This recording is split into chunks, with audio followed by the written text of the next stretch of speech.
விவேக் ஹரிநாராயணன் அட்ரஸே இல்ல. அவன் எழுதுறான், பழனி பாபா 23/6/90 அன்று கிழக்கு வாசலில் நின்று வடக்கு பார்த்து ஆட்டோமேட்டிக் வெப்பனோடு சுட்டுக் கொண்டிருந்தாருங்கிறான். இவன் சொல்ற அந்த நேரத்தில் நான் ஜெயில அடையாளம் காமிச்சுட்டு இருக்கிற ஐஜிட்ட.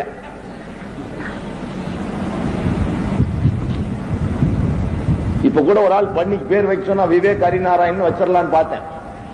பண்ணிக்கு தானே கோபம் வரணும், கேஸ் போடணும். விவேக் ஹரிநாராயணனை பார்த்து பண்ணினா கேஸ் போடுவேன். பண்ணியை பார்த்து விவேக் ஹரிநாராயணன் பண்ணி தானே அக்ரிவிட் பார்ட்டி, அதானே போடணும். அட ஒரு கலெக்டர், உனக்கெல்லாம் ஒரு IAS ஒரு கேடு. சென்னை உயர் நீதிமன்றம் ஸ்ட்ரிக்சர்ஸ் பாஸ் பண்ணிச்சு.